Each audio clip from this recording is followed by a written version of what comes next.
¿Qué tal? Muy buenas. Me gozo de verlos y de estar con ustedes en espíritu. Me gustaría verlos también con los ojos de la carne, pero por lo menos en espíritu estamos cerca unos de otros. Y qué bueno que esto se llame presencia virtual, ¿eh?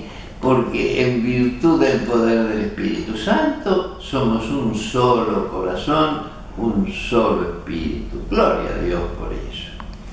Me han pedido que comente un poquito cómo es eso de las misas carismáticas, porque los que están lejos no tienen la menor idea, pero a mí me asusta que tampoco los que están cerca, los mismos carismáticos, tampoco tienen conceptos claros sobre este punto y por eso se echan encima las críticas de ciertos sacerdotes o de otra gente que tampoco saben lo que es esto de las misas carismáticas y entonces se vuelve todo una pelea, un lío y por fin cada cual anda por su camino y hace la cosa cada cual como puede y quiere, pero no sacamos todo el provecho que podríamos. Entonces, una misa carismática es una misa donde cada cual ejercita los carismas que corresponden a su modo de participar en la iglesia, en esa celebración. Que claro, que justo, nadie tiene derecho a criticarnos nada. De modo que una misa carismática debería ser toda misa. En toda misa el cristiano debe ejercitar los carismas que Dios le da y tiene que, por lo tanto, ayudar a los demás a crecer como cristianos. Los carismas son para la edificación de la iglesia, para la edificación de la comunidad. Por lo tanto, no son despreciables. Todo cristiano debe desear estar lleno de carismas y ejercitarlos para bien de todos los demás. De modo que si uno de ustedes recibe el carisma de profecía, otro el de lenguas, otro el carisma de cantar en espíritu o el carisma de aconsejar, todos nos tenemos que alegrar de eso y agradecerle a Dios porque esos carismas son después para beneficio de todos nosotros. No solamente el mismo que lo recibió debe agradecerlo. Los demás también tenemos que dar gracias a Dios y abrirnos para recibir los frutos de esas operaciones carismáticas que otros realicen. Bien, así que este puntito merece que lo comentemos mucho más largamente. Generalmente la gente supone que el sacerdote que celebra, y más si es un extranjero que viene ahí y que extiende las manos y todos se caen al suelo, entonces eso es carismático. Y eso piensan algunos que es una misa carismática, una misa espectacular con cosas raras. O bien, como para evitar las confusiones y los líos con sacerdotes que no creen en nada, entonces vinieron a llamar misa carismática lo mismo que también otros llaman una misa de sanación. Y como misa de sanación también asusta un poco, entonces han venido a llamar misa para los enfermos y afligidos. Nada más. Una inocente misa que invita a todos los que andan medio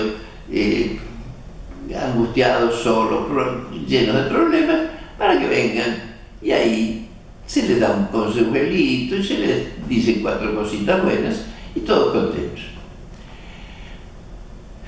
Una misa carismática es lo contrario de lo que muchos imaginan cuando dicen voy a misa, asisto a misa, cumplo con la misa, rezo la misa.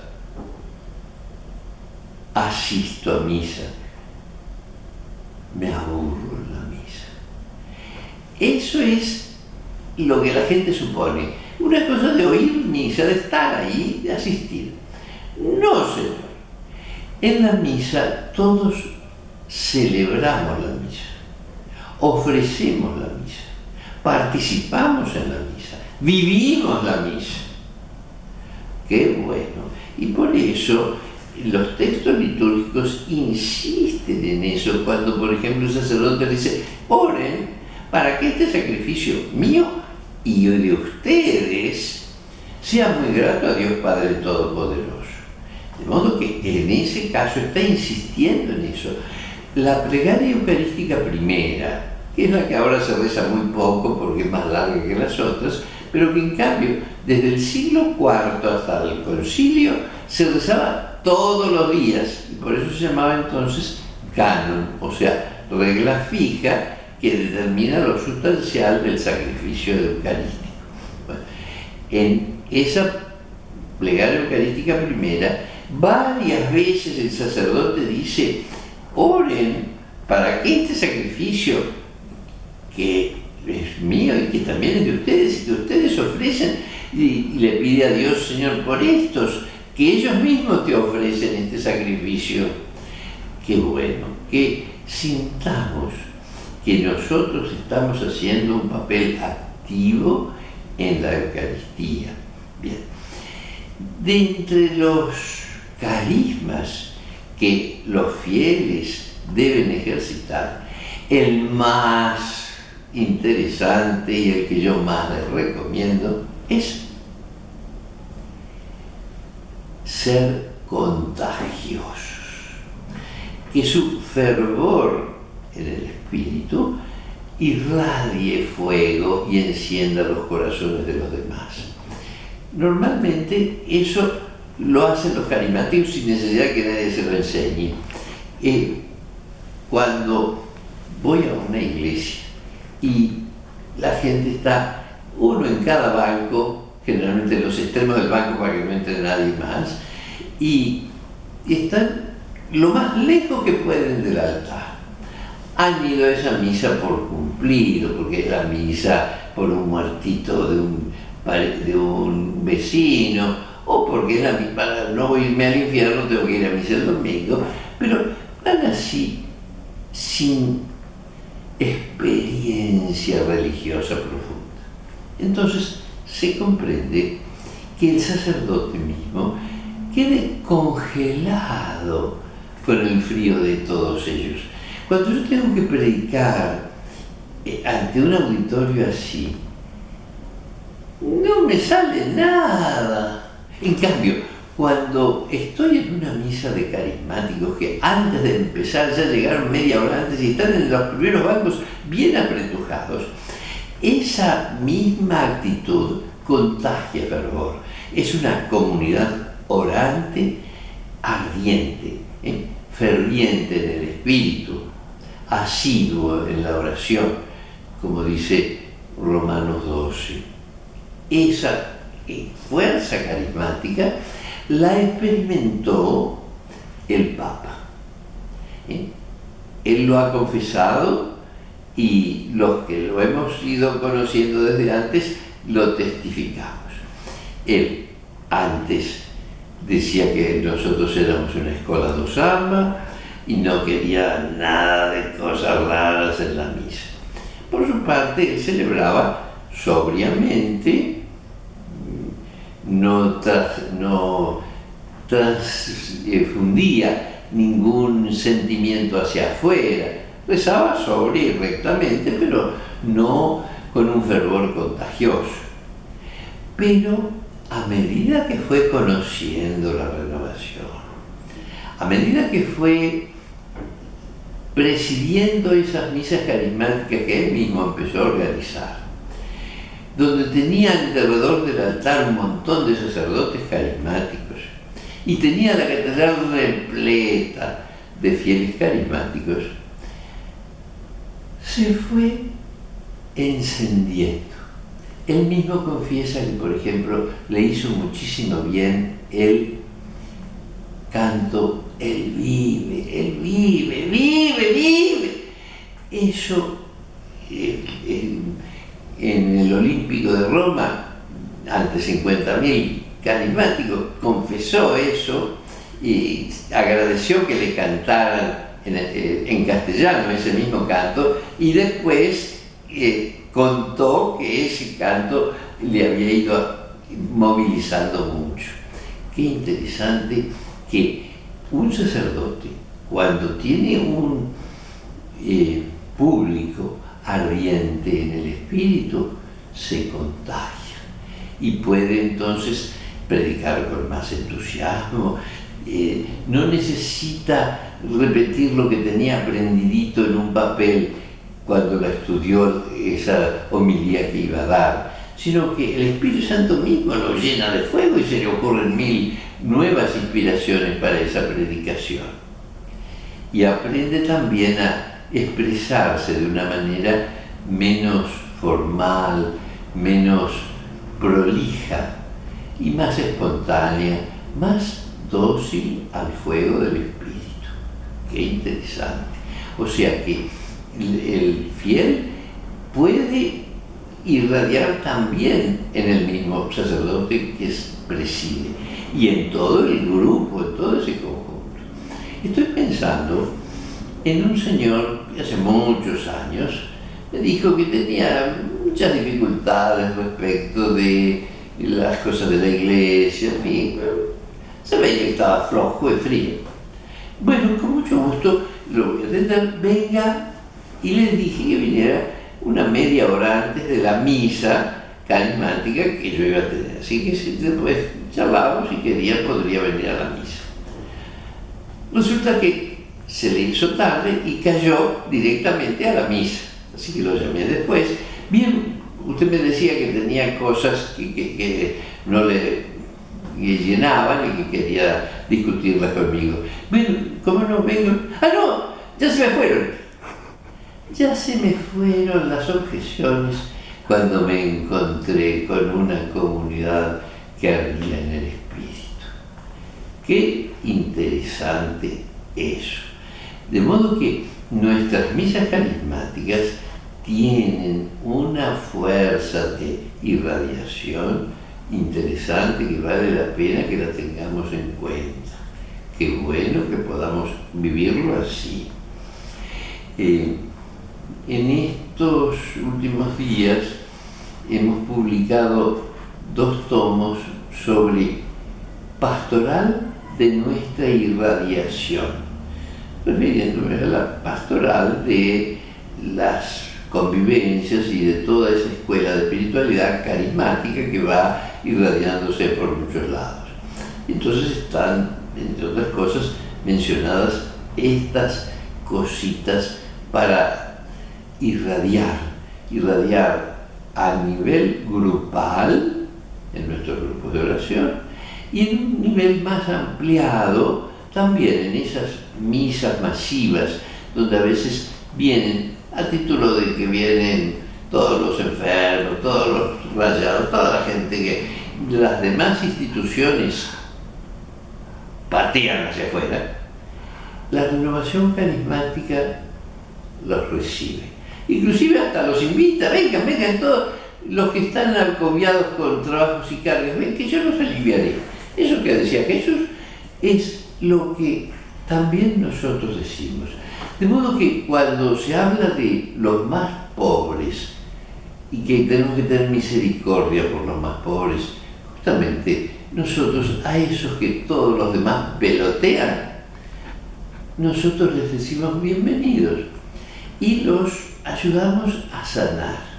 Se comprende, por lo tanto, que al principio la proporción de gente que viene así a nuestras misas sean con mucha gente que tiene problemas, precisamente que se me ha dicho vengan. Y por eso los que nos miran desde fuera y se dedican a criticar a los carismáticos dicen, los carismáticos son todos rayados. Y tienen razón. En nuestras misas o en nuestras asambleas, así para todo público, la proporción de rayados o de gente con angustias y problemas es mucho mayor que la de las asambleas de otros movimientos de iglesia. ¿Se comprende? Porque esos otros hacen la selección antes y por lo tanto a sus asambleas vienen los que ya están como diplomados en su asociación. En cambio nosotros nos aceptamos como son. Por lo tanto, si miramos esas asambleas masivas para todo público, las carismáticas son con gran proporción de gente con problemas. En cambio, cuando hacemos una asamblea para servidores, o sea, para gente ya más crecida, que han ido pasando por distintos retiros de sanación, por distintos grupos de oración, etc., la proporción en cuanto al nivel sociológico es más o menos igual que las demás instituciones católicas. Más o menos igual. Eso lo leí hace muchos años de una publicación europea. O sea, es verdad que nuestro mismo método de sanación va haciendo que muchos de los que venían rayados después adquieren un mayor equilibrio, una mayor capacidad de amar al prójimo y de dejarse modelar por la comunidad misma. Eso entonces es un valor agregado en las misas de sanación, no por lo que se ore especialmente para sanación, sino por la experiencia comunitaria, donde hay un amor del Espíritu Santo, amor teologal, clarísimo, Romanos 5:5, el amor ha sido derramado en nuestros corazones por el Espíritu Santo que nos ha sido dado. Entonces, ese amor contagioso genera amor comunitario, amor grupal. Y ese amor comunitario, entonces, tiene una especial capacidad para modelar, suprimiendo egoísmos, envidias, tiranteses de todas clases. No se examen todos. Muchos a lo mejor después rebotan porque esperaban una sanación milagrosa con una vez o dos y bueno, de hecho su proceso los hizo irse. Pero otros se quedan y siguen sanando, de tal manera que la experiencia que tenemos en nuestro grupo de oración, cuando después preguntamos qué tal, cómo le fue, qué gracias recibieron, cómo se portó el Espíritu Santo en nuestra oración. Muchos testifican, recibí una sanación enorme, yo tenía amargura, tenía tal queja, tenía envidia, tenía que... y veo que ahora he podido superarlo, me es fácil amar a lo que antes no era capaz de amar. Qué claro y significativo. Después, las mismas actividades comunitarias hacen que algunos se vayan animando a hablar en público, por lo menos a dar testimonio de un favor que recibieron de Dios, a expresar una experiencia que tuvieron en su camino espiritual, en esa misma reunión o quizás en la vida de esa semana.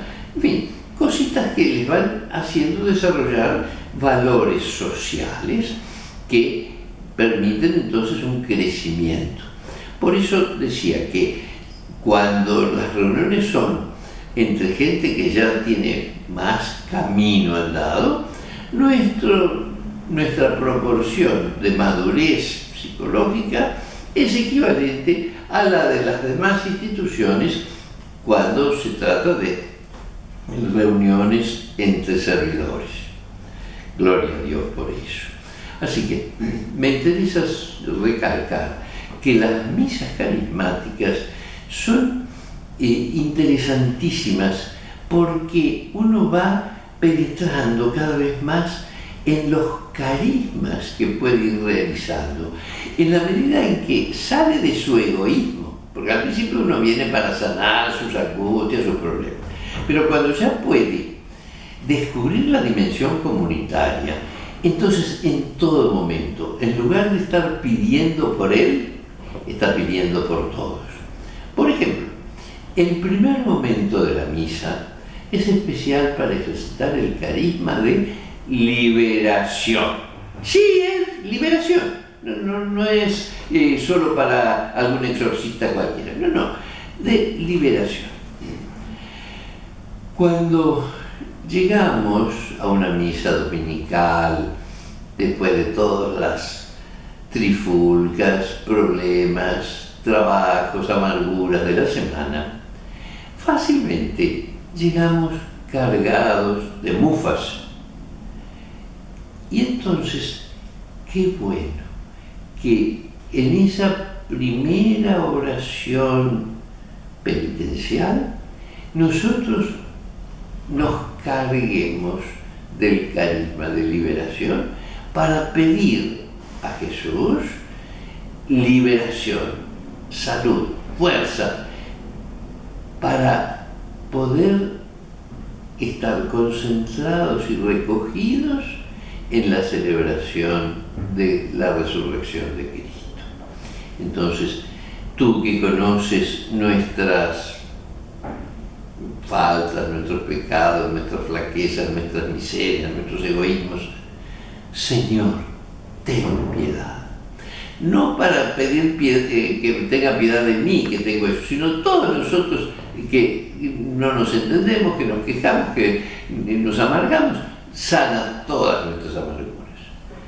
Tú que conoces las dificultades que tenemos en nuestras oficinas, en nuestras familias, con toda esa gente que no nos comprende o que quizás hasta nos hace sortilegios y trabajos de lujo para perseguirnos. Señor, si hay aquí alguien que ha sufrido alguna de esas cosas, libéralo. Cristo, ten piedad.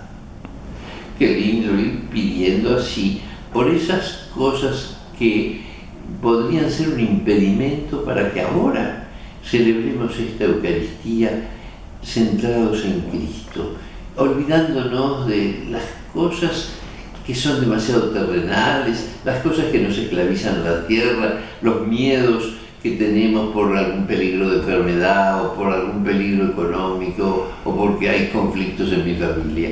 Señor, ten piedad y libéranos, saca de encima todo esto que nos distraería o nos enfriaría o nos angustiaría y no podríamos entonces celebrar bien de Eucaristía. Ten piedad. ¿Qué tal? ¿Les parece interesante empezar la misa preocupándonos de sanarlas y de liberar a cada uno de nosotros para que todos podamos con un solo corazón y revestidos de Jesucristo vivir el misterio eucarístico? Qué bueno. Así que les tomo la palabra, Cuento con que en adelante, siempre que empecemos la misa, estemos abiertos al carisma de liberación para ayudar a todos a vivir ricamente ese misterio eucarístico. Bueno, en otros momentos podremos ejercitar el carisma de alabar. A los carismáticos no les cuesta nada alabar. Un sacerdote que desde hace años ya es famoso en su experiencia carismática del Uruguay, me contó poquito después que había recibido el bautismo del Espíritu Santo hace casi 40 años, que ahora cuando rezo el Gloria de la misa, quedé fascinado, no me había dado cuenta nunca de qué rica oración es esa. Te damos gracias por tu grande gloria. Ahora, aunque es una simple oración vocal, la rezo con todo el fervor de mi alma, como expresando de veras el gozo de alabar a Dios. Otro carisma, el carisma de interceder. A la gente común le gusta rezar para pedir por él, o pedir por mi abuela, pedir por mis hijos o lo que sea, pero interceder por la iglesia entera, por el mundo entero, interceder prolongando el misterio de Cristo, que es el único intercesor entre Dios y los hombres. Nosotros lo único que hacemos es prolongar a Cristo, por eso somos cristianos. Qué bueno que podamos estar así prolongando el misterio de Cristo, el misterio de Cristo Redentor, completando lo que todavía falta al sacrificio redentor de Cristo. Propiamente al sacrificio redentor de Cristo no le falta nada, todos lo sabemos, pero le falta la aplicación al momento presente, le falta la actualización, porque está hecho de una vez para siempre por Cristo cabeza, pero nosotros que somos el cuerpo de Cristo, lo renovamos, lo reactualizamos, lo prolongamos. Ese mismo y único sacrificio de Cristo se realiza ahora por ministerio de nosotros que estamos celebrando esto. Entonces, interceder. Cuando el sacerdote dice, oremos, tiene obligación de hacer un silencio para dejarnos a cada uno orar. Oremos. Yo entonces pido, Señor, danos todas estas gracias que necesitamos para ser de veras miembros vivos de tu iglesia. Y después de ese silencio, el cura hace la colecta. No es que tire la gorra para pedir plata. Hace la colecta, recoge todas las oraciones individuales, esa oración silenciosa privada, y la convierte en oración presidencial, en oración pública, en oración litúrgica. Y entonces continúa, Dios omnipotente, etc. Bien. Todas esas oraciones que el sacerdote reza en el culto público, todas son al Padre, por Cristo, en el Espíritu Santo. En cambio, en la piedad popular, los fieles tienen derecho a dirigir su oración a Jesús, al Espíritu Santo o a cualquier santo. Y, por ejemplo, en las letanías o en los himnos, a pesar de que estén en la liturgia pública, pero son oración privada. Y a veces en la misma misa puede haber alguna oración privada, de piedad privada, que el sacerdote reza en silencio. Hay una oración antes de la comunión, o sea, casi enseguida del Padre Nuestro, que el sacerdote desde el siglo IV hasta el concilio la rezaba en voz bajita, en silencio. Después, ya desde el concilio, se ha cambiado y ahora la rezan los sacerdotes en voz alta.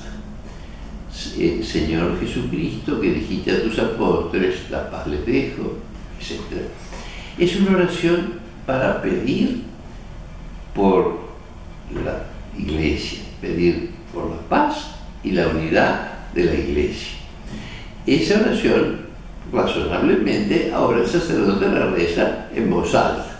No hay razón para estar rezando en silencio cuando lo puede hacer para todo.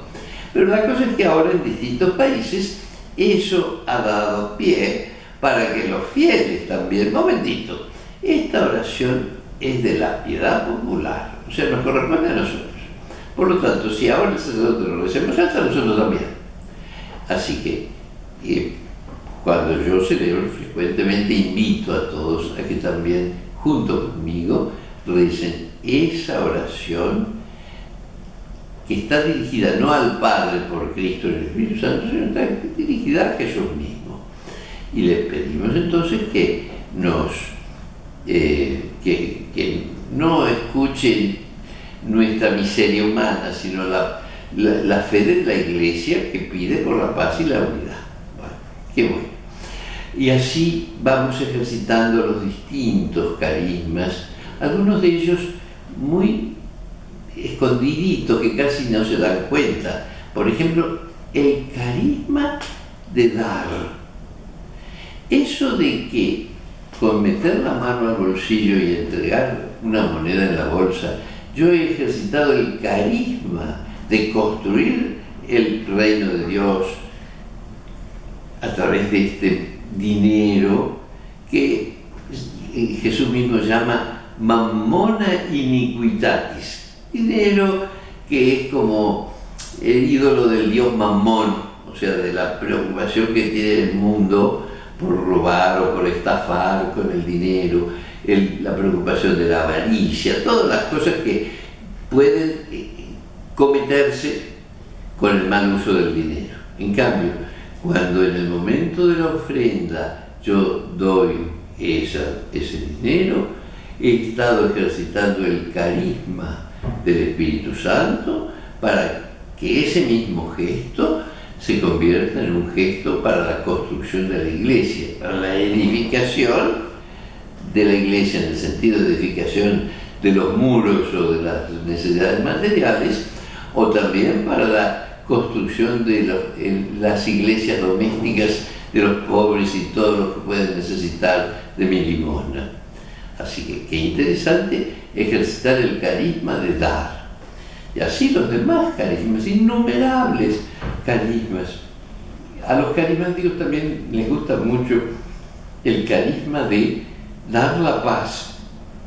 Y por lo tanto nos alborotamos. El Papa Benedicto muchas veces nos reclamaba, por favor, antes de la comunión no armen tanto lío. Pero en fin, eso de dar la paz también puede ser bendecir. Bendecir, no maldigáis, porque habéis sido llamados a heredar bendición. Así que no es solo saludarnos unos a otros con un beso santo, que no está mal. También podemos bendecir al hermano con una palabra profética, una palabra de consolación o de edificación. Eso es entonces una manera de hacer misa carismática, que la gente salga consolada, alentada y bendecida por lo que nosotros le hemos dicho también. Bien, y de entre todos esos carismas quiero terminar con el carisma final.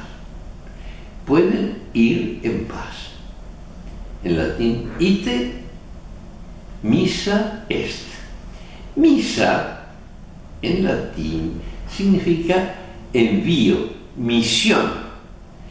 Entonces, después que el Señor nos ha llenado de sus gracias y nos ha permitido ejercitar carismas, con lo cual hemos cargado nuestro tanque con las gracias carismáticas para seguirlos practicando,